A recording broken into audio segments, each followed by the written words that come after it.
কার্য পরিধি ছিল বেক্সিমকো ইন্ডাস্ট্রিয়াল পার্কের প্রতিষ্ঠানসমূহের শ্রমিক অসন্তোষ নিরসনকল্পে আশু মধ্যমেয়াদী ও স্থায়ী সমাধানের লক্ষ্যে সুপারিশ করা, সম্পূরক প্রতিষ্ঠানসমূহে স্ফীত কর্ম পরিবেশ নিশ্চিত করার জন্য করণীয় নির্ধারণ বা বাকি যা হয় অফিসিয়াল কোঅপ্ট করা যাবে ইত্যাদি ইত্যাদি আছে বিষয়টা। আমরা এই পরিপ্রেক্ষিতে বেশ কিছুদিন মোটামুটি তাদের সাথে কথাবার্তা বলে আমরা একটা শান্ত পরিবেশে ছিলাম। হঠাৎ গতকালকে বা তার আগের দিন তারা একটা সমাবেশ করে বলছে যে তাদের কাছে 3টা দাবি, এবং যেই দাবিগুলো আমার মনে হয় যে কোনো সরকারের পক্ষে মিটা সম্ভব নয় এবং অত্যন্ত অযৌক্তিক। তারপরেও তারা বলছে যে তারা মানববন্ধন করবে, রাস্তাঘাট বন্ধ করবে। সো তারা করেছে, তারপরে কিছু বলেনি। পুলিশ মোতায়েন ছিল, আর্মি মোতায়েন ছিল, সবাই ছিল, কিন্তু কেউ তাদেরকে বাধা দেয়নি। আমরা বিশ্বাস করেছিলাম যে তাদের নেতৃবৃন্দ যারা আছেন তারা অত্যন্ত রেসপন্সিবল মনে করেছি, এখনও মনে করি তারা অত্যন্ত রেসপন্সিবল, এবং রেসপন্সিবল হিসাবে তাদের দাবিগুলো তুলে ধরবে, তাতে কোনো আপত্তি নেই। কারণ আমরা এখন এই বর্তমান সরকার, আমি সরকারের পক্ষেই বলছি যে আমরা চাই যে সবাই যার যার কথা বলুক, এবং আমরা যতদূর সম্ভব যতটুকু করার ততটুকু করব, যা পারবো না সেটা আমরা বলবো, যা পারছি না। এই পরিপ্রেক্ষিতে যা হয়েছে গতকাল আপনারা জানেন, বিভিন্ন পত্রিকায় বিভিন্ন রিপোর্ট আসছে, মোর দেন 100 বাসেস জ্বালানো হয়েছে, বিভিন্ন স্থাপনা ভাঙচুর করা হয়েছে, এবং বিভিন্ন পত্রিকা আপনারা নিজেরাই জানেন আগুন লাগানো হয়েছে, সব কিছু। না, ওনারা জানেন তো, ওনারা সবাই জানেন, কিন্তু সবাই অত্যন্ত রেসপন্সিবল জার্নালিস্টরা আছেন। এটা করার কথা ছিল না, এটা কখনো হয়নি। হঠাৎ করে এই কারণটা কেন, এই কারণটা এখন আমরা খতিয়ে বের করবো যে কেন এই কারণটা হচ্ছে। এবং এটা একদম সম্পূর্ণ আমি মনে করি যে ইররেসপন্সিবল যারা নেতৃস্থানীয় আছেন, যারা নেতৃত্ব দিচ্ছেন, এটা টোটালি ইররেসপন্সিবল একটা কাজ করেছেন, এবং দেশবাসীর জন্য একটা বড় সংকটের সৃষ্টি করতে যাচ্ছেন বা করছেন। আগেই বলে রাখি যে দিস উইল নট গো আনপানিশড। যারা এই ভ্যান্ডালিজম করেছে, দিস উইল নট গো আনপানিশড। আমরা এই সরকারের নীতি হচ্ছে যে আমরা অত্যন্ত সফট এবং একটা ডেমোক্রেটিক প্রসেস তাকে একটা ফিল্ড তৈরি করতে চাচ্ছি, কিন্তু এই ভ্যান্ডালিজম যে আমাদের শ্রমিকরা করেছে সেটাও আমি বিশ্বাস করতে চাই না। এখানে নিশ্চয়ই আমি বলতে পারবো না, এটা ইনভেস্টিগেশনে বলতে পারবো, বাট আমার ক্ষুদ্র এক্সপিরিয়েন্সে মনে হয় দিজ আর দি পিপল যারা ইচ্ছা করে এসছে এই ভ্যান্ডালিজম করার জন্য এবং এই শ্রমিকদের নাম বদনাম করার জন্য। আজকের মিটিং হয়েছে, তারপরেও এখানে নেতা ছিলেন, বেশ কিছু শ্রমিক ছিলেন, আগে সেটাও বলেনি। তারা 3টি প্রস্তাবনা দিয়ে গেছেন। ফ্যাক্টরি বন্ধ করে শ্রম আইন অনুযায়ী দেনা পাওনা ক্ষতিপূরণ প্রদান, এটা কিন্তু আমরা অলরেডি ডিসাইডেড মানে উই ডিসকাসড। শুধু আমাদের বাকি ছিল যে আগামী আগামী মিটিংয়ে আমরা ডিসাইড করবো যে হোয়ার to get this money from.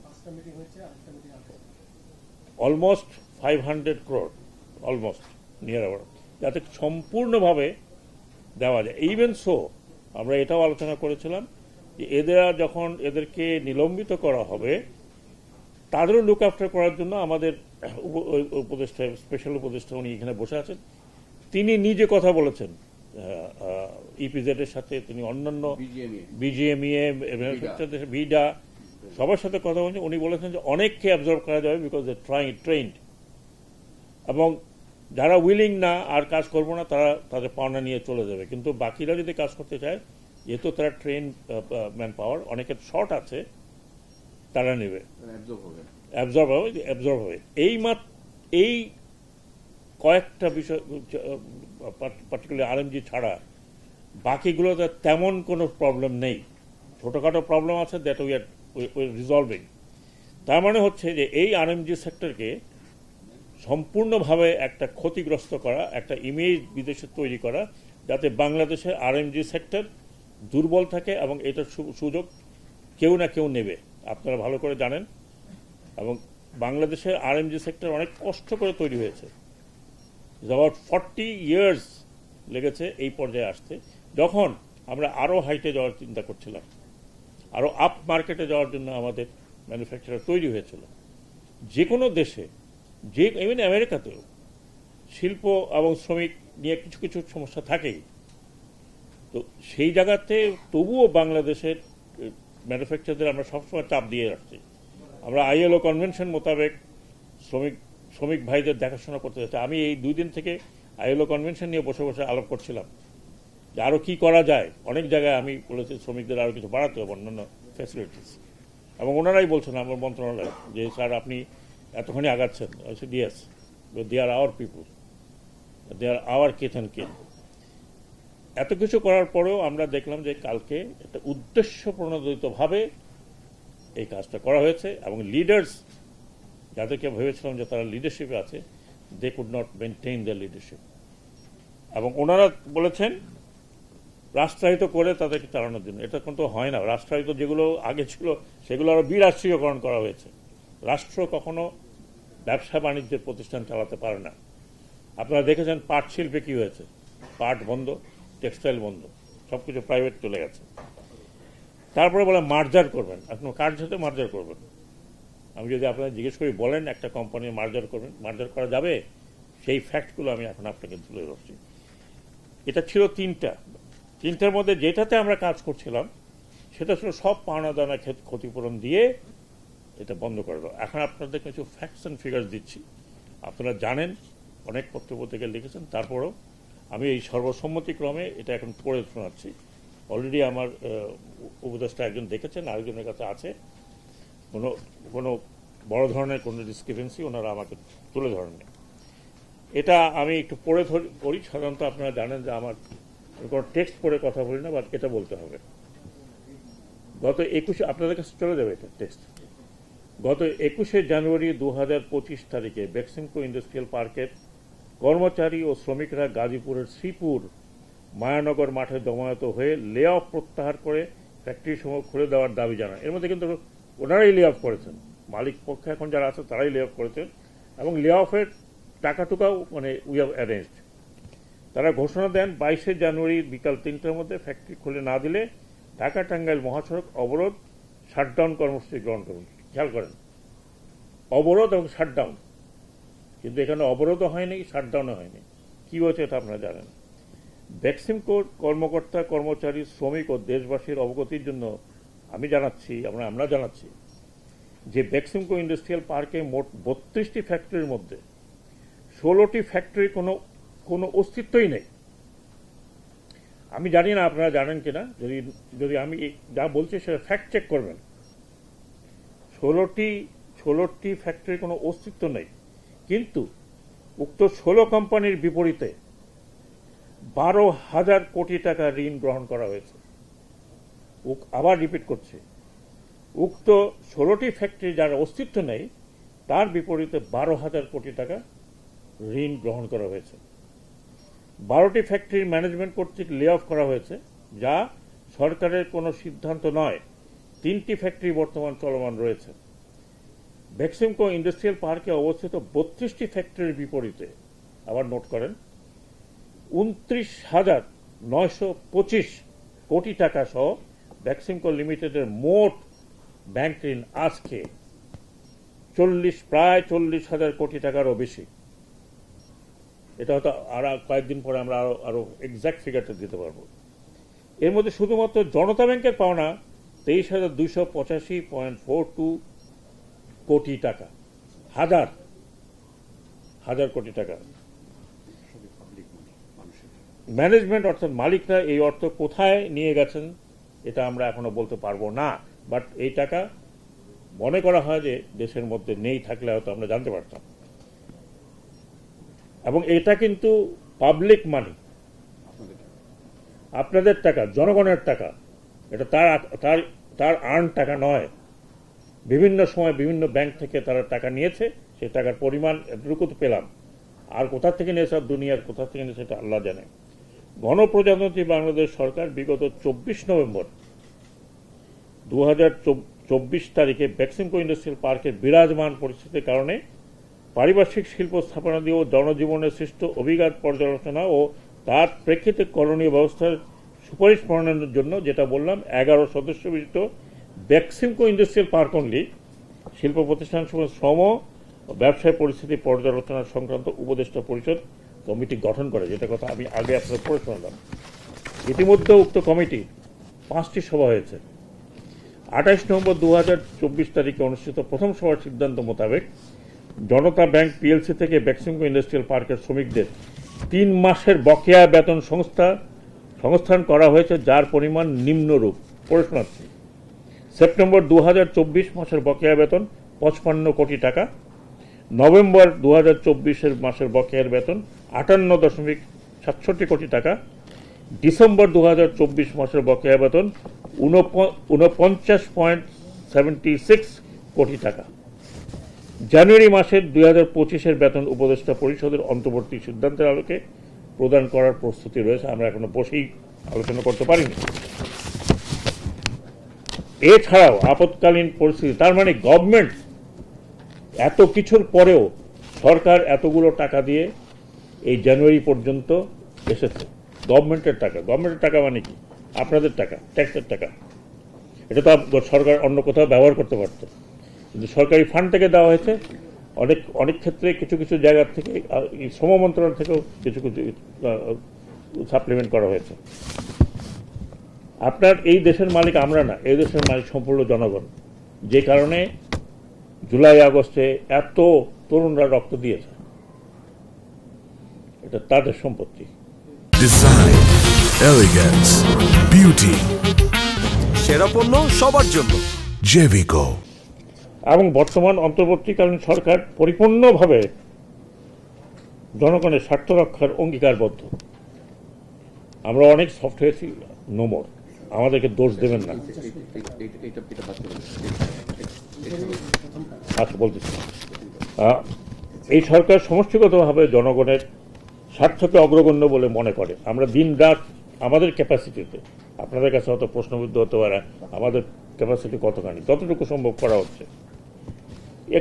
আরেকটি ডিটেল আপনাদের দিই, আগে যেগুলো বলেছেন তাছাড়াও আপৎকালীন পরিস্থিতি মোকাবেলার জন্য অর্থ বিভাগ করতে 50 কোটি টাকা এবং সরকারের কেন্দ্রীয় তহবিল 10 কোটি, শ্রম মন্ত্রণালয় থেকে 10 কোটি টাকা সুদমুক্ত ঋণ বিতরণ করা হয়েছে। অর্থাৎ সেপ্টেম্বর 2024 হতে অদ্যাবধি সরকার মোট 223.43 কোটি টাকা প্রদান করেছে। অত্যধিক ঋণগ্রস্ত অবস্থায় ফ্যাক্টরিগুলো চালানোর জন্য কোনো ব্যাংকই তাদের নতুন করে ঋণ দিতে পারছে না, কারণ এই ঋণের জন্য সমস্ত ব্যাংকগুলো একেবারে, মানে আমি বলবো জোড়ার জন্য।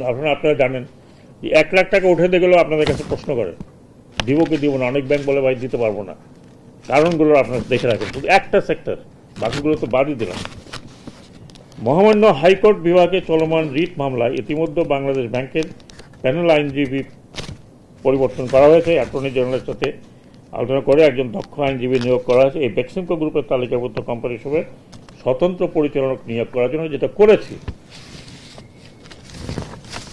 বেক্সিমকো ইন্ডাস্ট্রিয়াল পার্কের শিল্প প্রতিষ্ঠানসমূহ বিক্রয়, লিজ প্রদান, হস্তান্তরের লক্ষ্যে কোম্পানিসমূহের সম্পদ বিবরণী, দায় দেনা, সংশ্লিষ্ট ব্যাংকে মর্টগেজকৃত সম্পদের বিবরণী, চলমান ব্যবসা ও আয় সম্পর্কে বিস্তারিত প্রতিবেদন এবং এর সাথে সংশ্লিষ্ট কোম্পানির আর্টিকেল অফ অ্যাসোসিয়েশন অনুযায়ী কোম্পানিসমূহের সম্পদ বিক্রয়, হস্তান্তর, লিজ প্রদান প্রক্রিয়াধীন রয়েছে। কিন্তু আমরা জানি না এটা কবে তারা করতে পারবে, কারণ ফার্স্ট চার্জ হচ্ছে ব্যাংকের। আমার রাইট বসির? ফার্স্ট চার্জ ব্যাংকের, কারণ ব্যাংক এই যে 23,000 কোটি টাকা বা 24,000 কোটি টাকা দিয়েছে, তা আমি বললে কি ওই অ্যাসেন্টগুলো আমাকে দেবে, গভর্নমেন্টকে দেবে না। আগামী 26 জানুয়ারি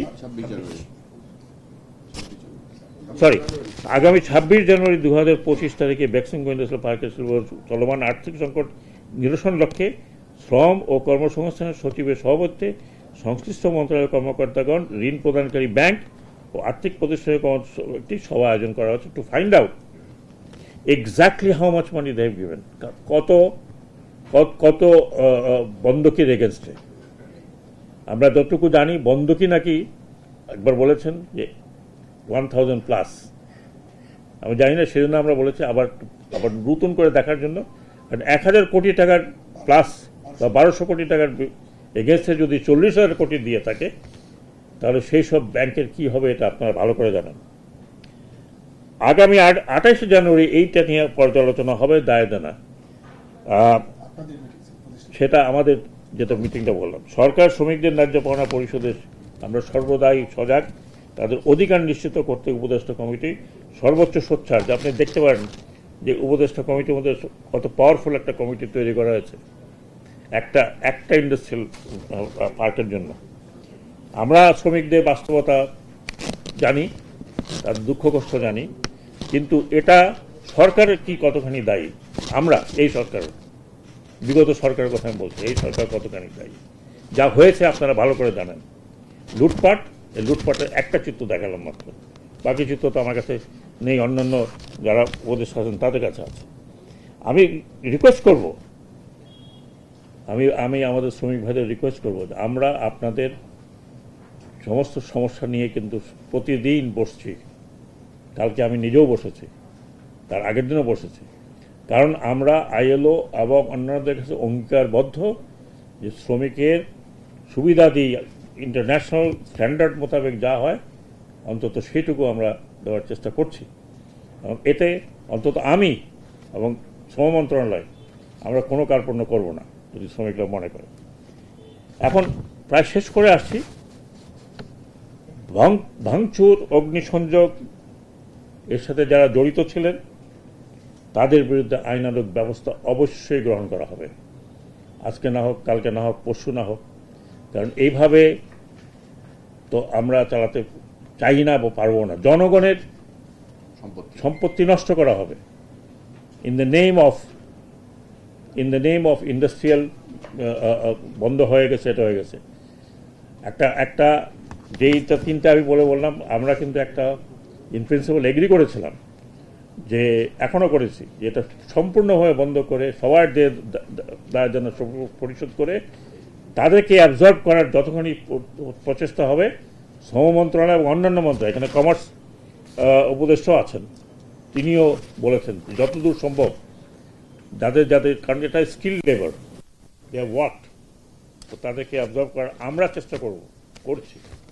তারপরেও এত কিছু করার পরেও উস্কানি দেওয়া হয়েছে। সেই উস্কানি ভিতরের থেকে না বাইরের থেকে না কোথার থেকে, এটা আজ না বেরোলে কালকে বেরোবে।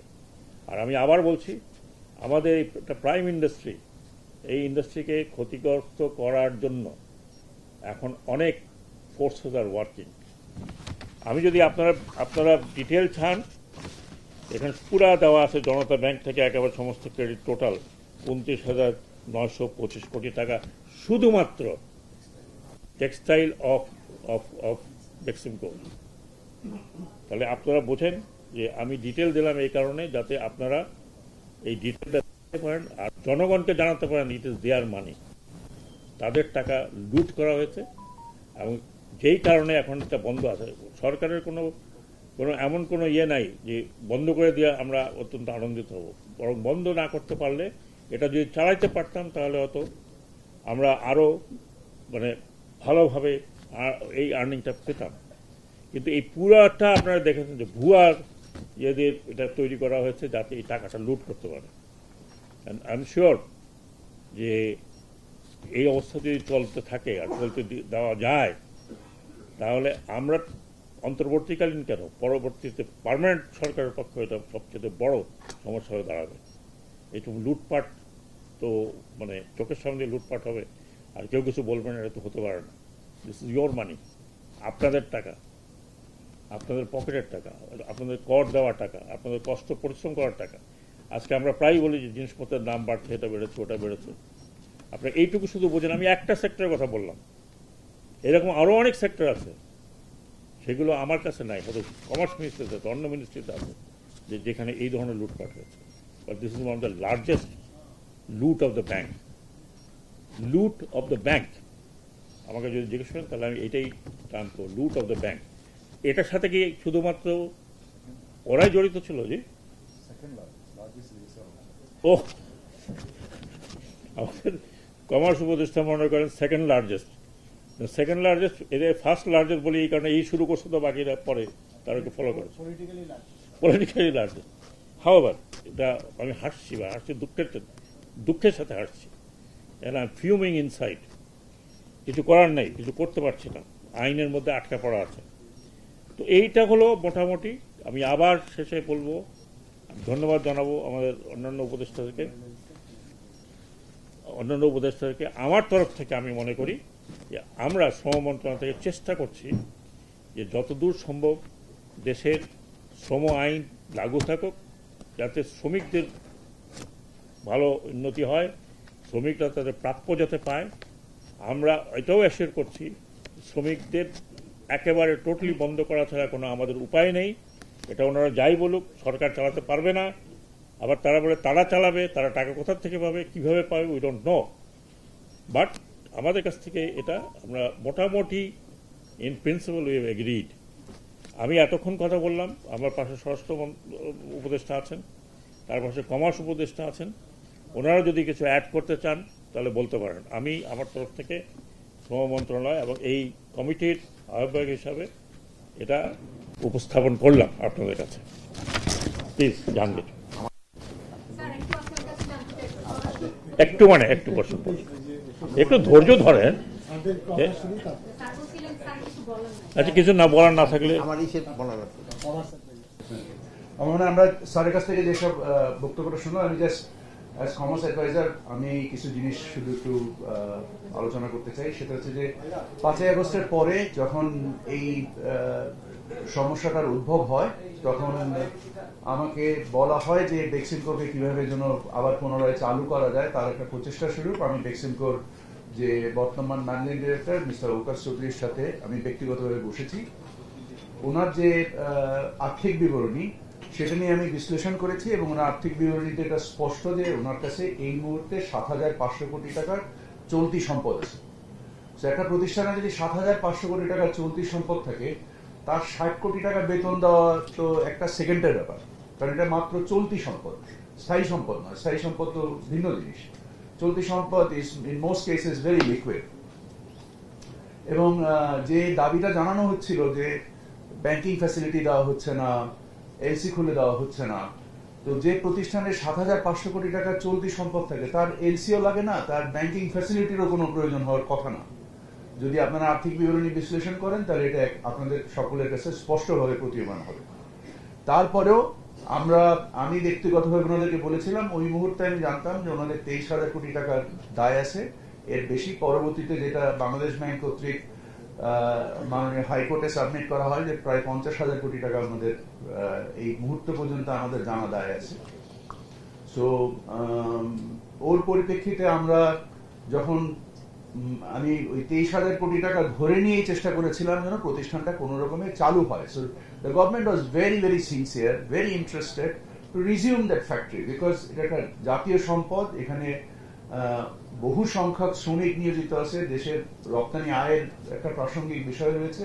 তো সরকার যথেষ্ট উদার এবং সংবেদনশীলতার সাথে এই বিষয়ে প্রচেষ্টা চালিয়েছে।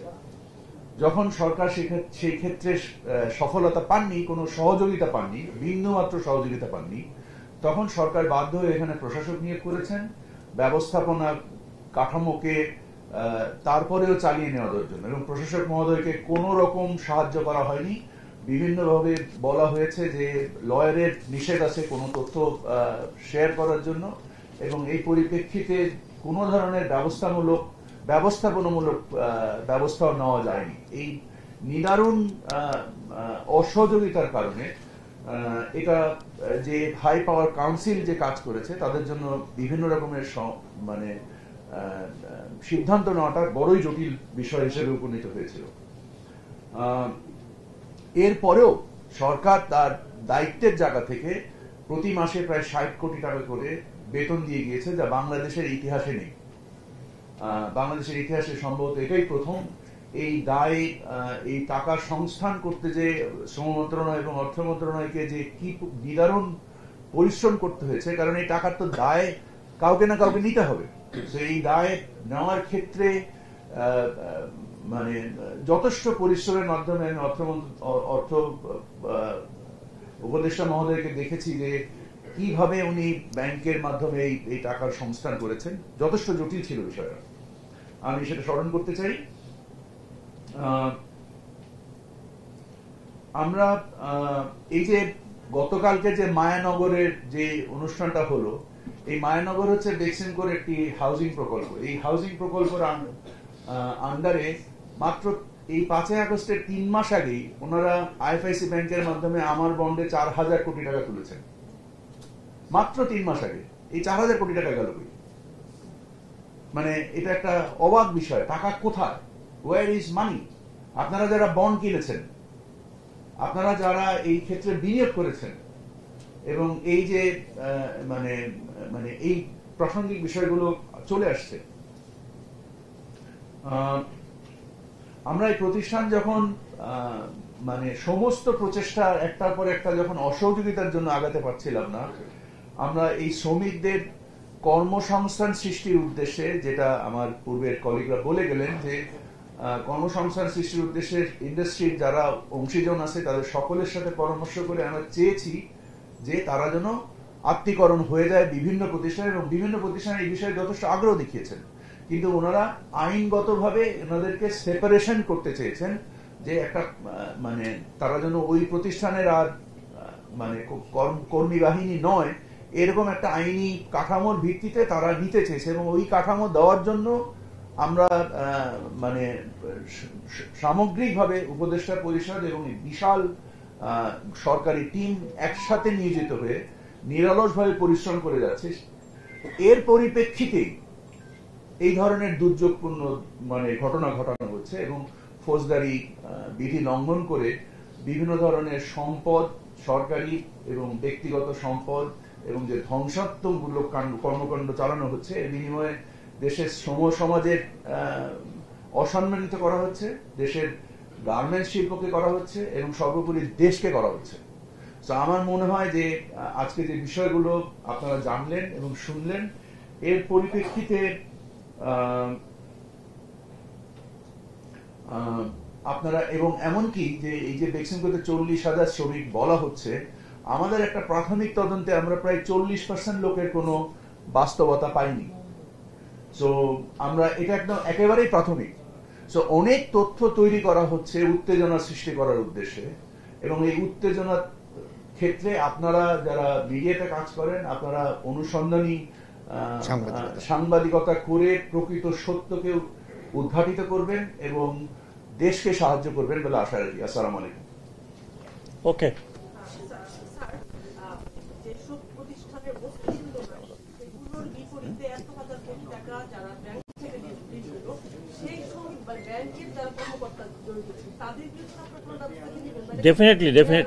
definitely nobody is going to go unaccounted for.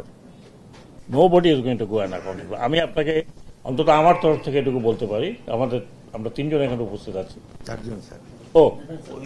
4 জন, এবং লেবার মিনিস্ট্রির সচিব এখানে উপস্থিত আছেন। We are not going to spare that whosoever it is. এবং অনেকেই ইতিমধ্যে হয়তো কোথাও পালিয়ে গেছে বা কোথাও, উই ডোন্ট নো, বাট কাউকে বাদ দেওয়া হবে না। এখন কথা হলো যে হয়তো আপনি বলতে পারেন 4 মাস হয়েছে স্যার, জি, সেটা তো আমি এই মুহূর্তে বলতে পারবো না, এটা স্ট্যাটিস্টিক্সের ব্যাপার। যার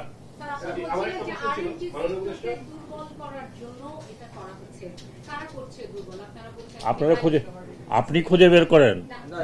আপনি বলছিলেন যে খুঁজে বের করে ব্যবস্থা নেবেন, আপনারা কোনো কমিটি করেছেন কিনা সাম্প্রতিক ঘটনা? এটা একটা প্রশ্ন। এক মিনিট, সাম্প্রতিক ঘটনা তো গতকালকে ঘটেছে, এরকম বড় ঘটনা তো এর মধ্যে আর ঘটেনি, ছোটখাটো ঘটনা ঘটেছে। ডেফিনেটলি এটাও একটা তদন্ত হবে, যেটা আমরা আজকে ডিসাইড করলাম, উইল ফাইন্ড আউট। এবং এটা আমাদের, বিশেষ করে আমাদের আইন শৃঙ্খলা রক্ষাকারী বাহিনী এবং আমাদের যে গোয়েন্দা সংস্থাগুলো আছে তাদের সাথে মিলে এটা একটা করা হবে। আমি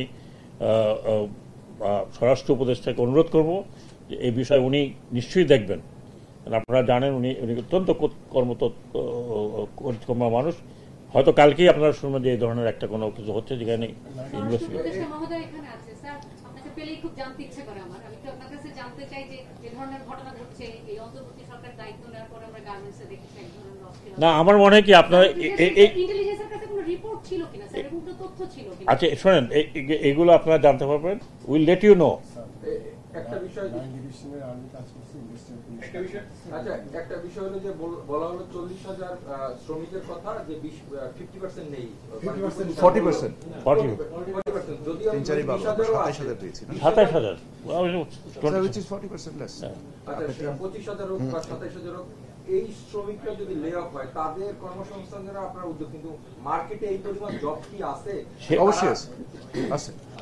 আপনারা কি এই ধরনের কোনো মানে ব্যবস্থা শোনেন, এক মিনিট ভাই, এত অধৈর্য হলে তো হবে না। আমরা যখন বলেছি that we have found out, এটা তো একটা, আমি আজকে আমরা কয়েকদিন ধরে এটাই চিন্তা করতেছি, এই কাজই করছি, এটা তো একটা বললাম আর কালকে হয়ে গেল এমন তো না। কারণ তাদেরকে টাকা পয়সা দিতে হবে, তাদেরকে পুরোপুরি তাদের পাওনা দিতে হবে, পাওনা দেওয়ার পর তারাও হয়তো কোথাও না কোথাও অ্যাবজর্ব হবে। আর আমরা চেষ্টা করি যে সমস্ত জায়গা আছে, যেটা কমার্স উপদেষ্টা বললেন, আমরা এখানে বসে তাই তো আলোচনা করলাম যে বহু জায়গায় এখন পর্যন্ত তাদেরকে নেওয়ার জন্য অনেকে রাজি আছে, কিন্তু এইরকম যদি কিন্তু এরা যদি এই যে ফৌজদারি বিধি লঙ্ঘন করে, তখন স্বাভাবিকভাবে এদেরকে কেউ চাকরিতে নিতে চাবে না, নিতে চাইবে না। তা আমরা তো অনুরোধ করেছিলাম যে আপনারা অপেক্ষা করেন, কারণ আমরা প্রতিদিনই কিন্তু বসছি, এমন নয় যে বসছি না। আমরা এই কজন আছি, আমরা 6টা-7টার আগে বাসা যেতে পারি না, সকাল 8টার সময় বের হই। তো অন্তত আপনারা জানেন 10:30টার আগে আমি যাই। 10:30টার আগে উনি যায় না। একটা প্রশ্ন আছে, সেটা হচ্ছে আজকে বেক্সিমকো কোম্পানির অফিসার একটা প্রেস কনফারেন্স করেছেন সকালে ক্যাপিটাল মার্কেট জার্নালিস্ট ফোরাম অফিসে পল্টনে। ওনারা বলছেন যে আপনাদের কাছে দাবি জানিয়েছেন যে ফ্যাক্টরি রিওপেন করে দেওয়ার জন্য, এবং বলছেন যে ফ্যাক্টরি যদি আপনারা দায়িত্ব দেন তাদেরকে, অথবা সরকার পক্ষ থেকে কোন অ্যাডমিনিস্ট্রেটর বসান, তাহলে তারা লাভজনকভাবে ফ্যাক্টরি চালিয়ে লোনগুলো রিপে করতে পারবে। তারা বলেছেন, এটা তাদের কথাটা আমি বলছি। তো এই ধরনের যখন বলছেন ওনারা, আপনাদের কি এই ধরনের চিন্তা আছে কিনা? আর দ্বিতীয় প্রশ্ন হচ্ছে স্যার, এই একটা করে দিই, কারণ দেখেন এখন তো অতগুলো প্রশ্ন একসাথে দিতে পারবো না। Thank you very much. Please, I am very pleased. আর আমার কথা হলো 5 মাস আগে কোথায় ছিল ওনারা? যখন এটা শুরু হয়েছিল তখন তারা কেন আসলো না? বেতন দিতে পারেনি। যারা বেতন দিলে, সরকার বেতন দিয়ে তাদেরকে রেখেছে ফর লাস্ট 5 মান্থস। 7,500 কোটি টাকা চলতি সম্পদ, তারপরে যেখানে বলছে 7,500 টাকা চলতি সম্ভব, হোয়াট এভার ইট ইজ, আমি সেই হিসাবে যাচ্ছি না। ওনারা যদি তাই করতেন তাহলে কালকে ভাঙচুরের আগে এসে কেন কথা বললেন না? তারা তো আমাদেরকে স্ট্যাটিস্টিক্স দেবে যে আমরা কোন ব্যাংক থেকে তারা টাকা নিতেন। আপনাদের বললো, আমি যদি বলি আজকে এখানে বসে, ভাই আমাকে দিয়ে দেন, আমি চালাবো, ইজ ইট পসিবল? আপনাদের তো খতিয়ান দিলাম, আপনাদের সামনে এই যে টাকাটা দিলাম, যে 30,000 টাকা একটা ব্যাংক থেকে নিয়েছে, বাকি আরও ব্যাংক থেকে তো অন্যান্য টাকা নিয়েছে। ওনারা বলেন, ওনারা সাথে মুচো লেগে দিয়ে যাক, যে তারা যদি চালাতে না পারে তখন কি হবে। এগুলো আপনাদেরকে বলেছে, আপনারাও শুনেছেন, আমি জানি এটা। বাট তাই যদি হতো তাহলে 5 মাস এত হইচই হতো না তো। প্রথমেই তারা বলতো যে আমরা এটা চালাচ্ছি, ফার্স্ট মিটিংই তো এসে বলতে পারতো যে আমরা এটা চালাচ্ছি, আমরা চালাবো, এইভাবে চালাবো। কাজেই যে মালিক যদি এত টাকা নিয়ে থাকে, চালাবার জন্য আরো কত টাকা আমাদেরকে দিতে হবে ফ্রম দ্য ব্যাংক, এর গ্যারান্টি কি? জি স্যার, আমার দ্বিতীয় কোশ্চেন হচ্ছে যে এখানে বলা আছে 32টা ফ্যাক্টরির মধ্যে 16টাই হলো অস্তিত্ব নেই। তো যে 16টার অস্তিত্ব নেই, সেই 16টা থেকে এই শ্রমিকদেরকে লে অফ করা হয়েছে না, ওটা অস্তিত্বই তো নাই, শ্রমিক করতে গেলে সেইটাই তো প্রশ্ন। ব্যাংকে জিজ্ঞেস করেন, সেটা তো ব্যাংকে আপনারা জিজ্ঞেস করেন, ব্যাংকে নিয়ে আসবো আমরা। আমি আপনাদের বলি, আমরা ব্যাংকওয়ালাদের নিয়ে আসবো, আপনারা জিজ্ঞেস করেন, আমি ডাকবো আবার আপনাদেরকে, সেটাও জিজ্ঞেস করবেন বাংলাদেশ ব্যাংকে। আপনারা যদি বলেন যে আমরা স্যার ওনাদেরকে মুখ দিয়ে শুনতে চাই, আমি এখানে যে আমরা 4 জন লোক আছি, সচিব আছেন, ব্যাংকিং সেক্টর এখন এখানে কেউ নেই, তাদেরকে আমরা এখানে দাঁড় করাবো, আপনারা জিজ্ঞেস করবেন, তারা উত্তর দেবে। আমি বলিনি, আমি বলিনি। যেটা বলেছেন আমি একটু স্যার প্রশ্নটা করি, সেটা হচ্ছে যে 7,500 কোটি টাকা তার যে কারেন্ট আছে, তো বেক্সিমকো লিমিটেড যেটা হচ্ছে যে শেয়ার মার্কেটে লিস্টেড, ওইটার ব্যালেন্স শিটে যদি দেখা যায় তার হচ্ছে যে 3,500 কোটি টাকারও বেশি হচ্ছে যে রিটার্ন আর্নিংস আছে। আসলে মানে এখন এই যে ফাইন্যান্সিয়াল এই যে ফিগারগুলো যে বলছে আসলে আপনারা কি একটা স্পেশাল অডিট করা বা হচ্ছে অডিটর ফরেনসিক অডিট করে আসলে প্রতিটা কি কোনো এটা অস্তিত্ব কি আছে না আসলে এটা কমার্স অ্যাডভাইজার বলবেন। আসলে কিন্তু উনি হচ্ছেন মালিক। বলেন। না, আমার মনে হয় ফরেনসিক অডিট তো তখনই আপনি করেন যে যখন জিনিসগুলোকে প্রমাণ করার জন্য জটিল হয়ে যায়। এখানে তো জটিল কিছু হচ্ছে না, কিছুই খুঁজে পাওয়া যাচ্ছে না। আপনি ফরেনসিক কি করবেন? আপনি ঘরে চুরি হয়েছে, ঘরই তো নাই, তো আপনি why do you conduct a forensic audit যেখানে আপনার ঘরেরই অস্তিত্ব নেই? ঠিক আছে। আর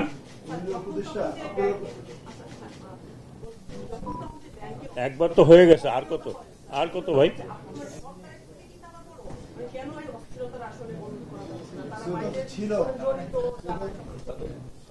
আমাদের কাছে শান্তিপূর্ণ কথা বলেছে, তারা অনুরোধ করবে, তারা শান্তিপূর্ণভাবে, এবং আমরা এর আগেও বলেছি তারা শান্তিপূর্ণ ছিল। সব একটা মিনিট তারা শান্তিপূর্ণ করেছে। আমরাও এলাম করলাম যে ঠিক আছে শান্তিপূর্ণ করুক, একটা ভেন্টিলেশন হোক। আপনার ক্ষোভ থাকলে আপনি ভেন্টিলেট করবেন। শোনেন, আপনি তো অনেক দিন সাংবাদিকতা করেন, আপনি কি মনে করেন মিলিটারি কিছু করতে পারতো না? বেশি সময় তো লাগতো না। আমরা তাই চাই, আমরা চাই আবার রক্তপাত করি, আবার শ্রমিকদের উপর ঝাঁপায় পড়ি।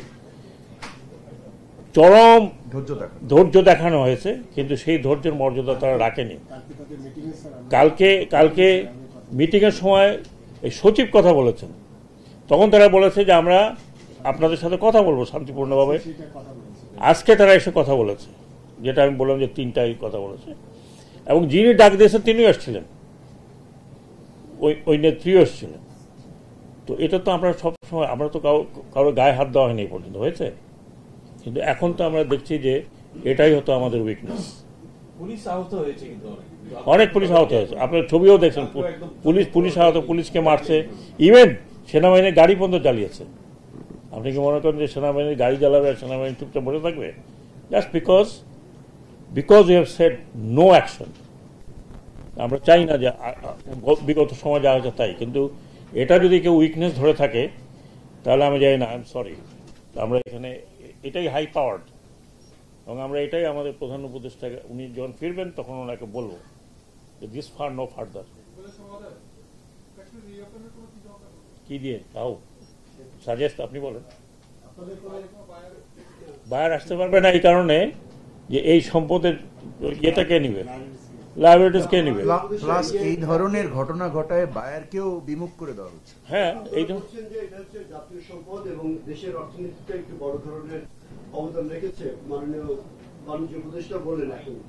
তো সেই অবস্থান থেকে একটা পরিস্থিতি এতদিন হয়েছে। আপনি আমার এক কলিগ বললেন যে কিছু মানে আজকেই তাদের একটা পক্ষ বা যাই হোক তারা চালাতে চায়, সেখানে আপনারা এখানে ভিজিট হয়ে আছেন বা আপনি নিজেই বলেন, আপনি তো অনেক সিনিয়র সাংবাদিক, আই এম শিওর। না, আপনি আমাকে একটা কথা বলেন না, আপনি তো আমাকে প্রশ্নটা জিজ্ঞেস করছেন। আপনি বলতে পারেন এটা চালাবে এই অবস্থাতে? ইজ ইট পসিবল তারা চালাবে? তারা আচ্ছা শোনেন, ওকে বেতন দিল না কেন? খালি বেতনটা দিল না কেন? 27 তারিখ এই সকল জমি তারা বন্ধক রেখে 700 কোটি টাকা ঋণ চেয়েছে, এবং যদি এই ঋণটা দেওয়া হয় তাহলে তাদের যে ব্যাংক যে ঋণ রয়েছে, যেটা বকেয়া ঋণ, বকেয়া ঋণ নাকি 400 কোটি টাকা পর্যন্ত পরিশোধ করতে হবে। আজকে সম্পদ জায়গায় তারা এই দাবি করছে। ওই জায়গাও তো মর্টগেজ আছে। বলেন 27 তারিখ টাকাইতেছি। এনিওয়ে, আমরা শুনেছি, আপনারাও শুনেছেন, আপনারা প্রশ্ন করার কথা, আমি যতটুকু উত্তর দিতে পেরেছি, যতটুকু আমার জ্ঞান গরিমায় উত্তর দেওয়ার কথা। এখানে কমার্স উপদেষ্টা আছেন, তিনি নিজেও এসব নিয়ে ডিল করেন, প্র্যাকটিক্যাল এক্সপিরিয়েন্স আছে। আমি শুধু এটুকুই বলবো, তাই যদি হতো তাহলে 5 মাস পরে কেন ওনারা এই কথা বলছেন? তারা তো প্রথম দিনই আসতে পারতেন যে আমরা এই সব ঋণ শোধ করে দেবো, আমাদের চান্স দেন। ওনারা কারা? বেতনটা দেয়নি তো। ওনারা কারা? ওনারা হলেন ওই বেক্সিমকো গ্রুপ। তা তো বেতনও তো দেয় নাই, এবং লে অফও তারা করেছে, কারণ তারা বেতন দিতে পারছিল না। এখন এইটা যদি আপনারা বলেন যে ওনারা এখন বলতেছেন এই কথা, ওকে, মানে আপনারা প্রশাসক বসে করতে পারেন। ও তো প্রশাসক তো বসে আছে, প্রশাসক তো বসে আছে, প্রশাসক এটা হেল্প করছে না, কোনো ইনফরমেশন দিচ্ছে না। তাহলে ভাই আমরা যে এই যে 5টা মিটিং করলাম, ঘন্টার পর ঘন্টা 5টা মিটিং করলাম, সব কাজ বাদ দিয়ে, আমরা তো এক একজনের একাধিক মন্ত্রণালয়ের চার্জে আছে, উনি কৃষিতে আছেন, উনি অন্য একটা আছেন, আমি অন্য একটা, সব কাজ বাদ দিয়ে এটা নিয়ে পড়ে আছে ওনারা প্রেস কনফারেন্স না করে আমাদের কাছে একবার ওনারা প্রেস কনফারেন্স না করে একদিন যে আমরা বসে বসে কথা বলছি, আমাদের কাছে একবার আসলেন, ওই যে উনিও তো আসেন এখানে, ওনার কাছে বলছে একবার তো আমাদের কাছে তো একবার আসেননি। আচ্ছা, ওকে, থ্যাংক ইউ ভেরি মাচ।